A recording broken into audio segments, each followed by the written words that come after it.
अस्सलामुअलैकुम गाइस, क्या हाल चाल है? सब ठीक होंगे, खैरियत से होंगे। तो मैं जी आपका भाई शदीब शाह। अच्छा जी, आज मैं वीडियो बनानी जी पंजाबी च ਵਿੱਚ उर्दू बोल हो जाए तो टेंशन ना लियो, क्योंकि मेरे काफ़ी फ्रेंड कहते हैं यार शाह जी पंजाबी च थोड़ी बहुती बनाया करो, तो मैं चलो पंजाबी बना लेंगे। तो अज ही मैंने एक वाकया पेश होया, अज 2 दिन पहला ही, अज की तरीक तो ना 2 दिन पहला वो मैं क्या चलो अपलोड करते हैं, फिर वो कम्मा कारां मसरूफ है तो इस वास्ते अपलोड नहीं होया, तो विच होर भी वीडियो आ गई सी। वाकया है जी, अनजान लड़के ने की साड़ी मदद। तुसीं हैरान होंगे अनजान लड़के ने मदद किद्दां कर दी।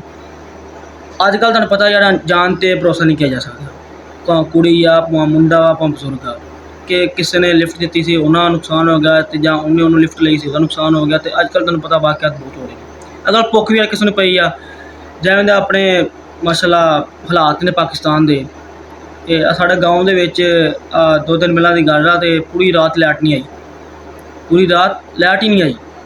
वजह सुबह पता लगी जी चोर अपना ताला ला के लै गए। हुण हिसाब लाओ, शुक्र ट्रांसफार्मर कोई शैन कढ़ के लै गए, तारा ही ला के लै गए जी। सुबह फिर आई 7-8 बजे जाके लाइट, आ तो हालात ने, बंदा करे तो करेगी। तो वाकया पेश होया जी, असीं इत्थों जाना सी हैट राशकां, तो थोड़ी शाम हो गई थी, तो मोटरसाइकिल किसी का सी, भाई साहब गए थे क्रिकेट खेलन, तो मैं फिर चलो मोटरसाइकिल लिया तो मैं चला गया। फैमिली नाल होवे तो उन्हें मैंने कहा यार चैन ढिल है, तो मैंने याद नहीं रहा। इधरों असीं जजमानों गए हैं अपना जी, मैं क्या विचों जावांगे, काफ़ी टाइम हो गया, शाम हो गई सी। तो बसरा पंप अपना हैगा जी जजमान बदाली रोड ते, बदाली रोड तो अगे जाओ ना तो फिर होंदा जो जजमान इंटर होंदे ना उधर मैं टर्न लैके जी मैं पा लिया जी तेला लियाल दी। उन्होंने जजमान दे रिहायशी ने बहालपुर दे ने उरा परां दे, मेरे काफ़ी फ्रेंड हैगे ने इधर लागे तागे, तो उन्होंने पता ही होना हालात ही बहुत टफ ने अजकल। अच्छा मैं पाया जी उधर मोटरसाइकिल ते थोड़े अगे जाना ना गया कि फैक्ट्री दे कोल कम्म पै गया, चैन उतर गई, मैं सिर फड़ के बह गया। फैमिली नाल होवे, शाम का वक्त सीगा, आसे पासे कोई बंदा नहीं, मतलब कि दुकान दुकान को नहीं। अच्छा अगे तुरे जा रहे हैं तो अगे आया कब्रस्तान, तो उत्थे ना एक बंदा सी ते बच्चा ना पानी भर रहा सी नलके। मैं कहा यार कोई दुकान है कि पेंचर वाली, तो कहते बेटा थोड़ी अगे करके ना फैक्ट्री आ, उहदे नाल एक दुकान बनी है। चलो असीं अगे जा रहे, थोड़ा जिहा पिछों आके मुंडा, नाम तो नहीं पता वह, तो वह कहता यार की होया, मैं कहा यार चैन उतर गई। कहना इदा करो फैमिली बिठा दो, भाई आके चैन लवाने। मैं यकीन तो नहीं कर सकता दी, मैं कहना यार सौ बिस्मिल्लाह तू पुछ लिया, बड़ी मेहरबानी, तो अगे है कि दुकान से पता कर लेंगे। अगे जा रहे हैं तो वह मुंडा चला गया अगे, मैंने नहीं पता कि वह दुकान देखने गया। तो अगे जा रहे हैं तो अगे महफिल लगी हुई बंदियां दी, इधर बड़ा बजुर्ग बैठे होंगे आ, अजकल दोस्त वगैरह भी ना दुकान बनी सी तो महफिल ला लेंगे। तो वो कहते बेटा क्या हुआ, पेट्रोल खत्म हुआ? मैंने कहा नहीं यार अंकल चैन उतरी। तो अगे जा रहे हैं तो मुंडा फिर आ गया, कहना यार दुकान बंद है। मैं फिर हैरान, तो उन्होंने मैं पूछा नाल दे ना भाई नूं एक होर होवे, मैं कहा यार देखो पेंचर दुकान गया पिंड वगैरह, कहना गाँव हैगा तो गाँव च होनी है। चलो अभी मैं उन्होंने कहा यार गाँव च दुकान है, गाँव च लवा लेने। वो ना गाँव के साइड ना मुसाफर खाना बनिया सी, कहना इदा करो फैमिली में मुसाफर खाने बिठा दो, आप चैन लवाने।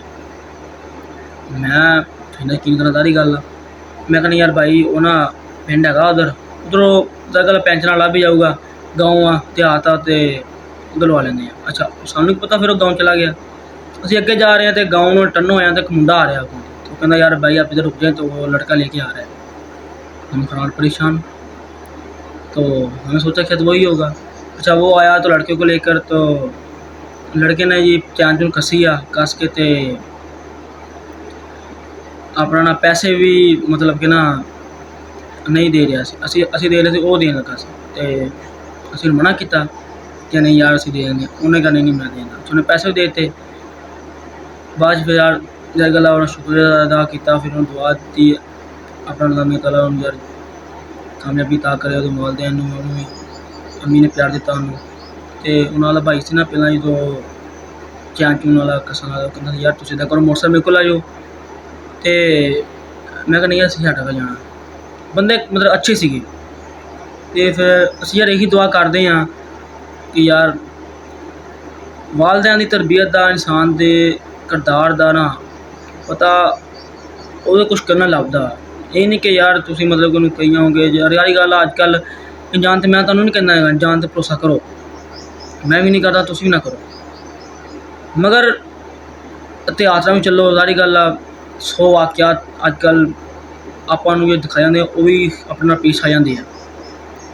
इसलिए यही है कि अगला बंदा जिवें आपां तावन कर रहे हैं ना वो ठीक है, भला उहदे देखो भी, मगर जान जल्दी भरोसा ना करो।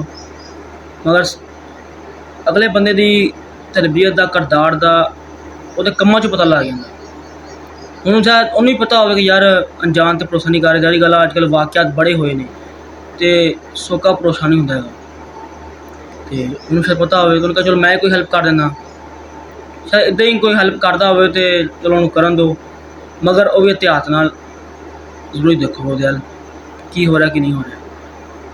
तो ये वा कि उन्होंने यार अगों तरबियत का वालदियां की पता लग जाता, वो दिल च की आ की नहीं है, की खोट आ की मैल नहीं, जो भी है। चलो उन्हें लिए कराया तो फिर चला गया तो निकल गया। असी यार यही दुआ देंगे कि माशाअल्लाह यार सारे मुश्किल टाइम से काम आया हो, अल्लाह मियां लंबी जिंदगी देवे, तंदुरुस्ती देवे, तो बहुत सारी दुनिया की कामयाबी ता करे।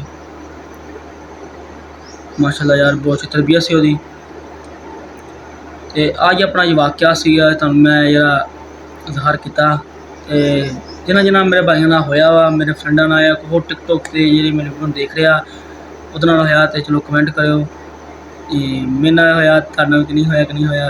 जाहिर गल मेरे नाल बहुत देर बाद पेश आया, तुहाडे नाल पता नहीं आया होवे कि नहीं आया होवे। जाहिर गल पिंडां वाले बंदियां नाल ही होंदा, शायद शहरां च भी होंदा होवे कि जो रात 1-2 बजे बाहर निकलदे आ ना उन्होंने भी वाकियात पेश आ जाते होंगे, मगर ज़्यादातर गाँव देहात वाली सैड ते होंदे आ कि वो सुनसान एरिया होंदा, कोई कभी जंगल में वड़ जाओ तो इधर सारी गल आ साढ़े लाशवाड़े वाली सैड से तो जंगलात यानी रहा।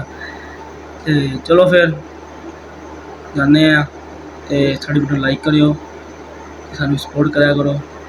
तो ओके, अल्लाह हाफिज़, फिर मिलेंगे आपको जल्दी ऐसी वीडियो के साथ।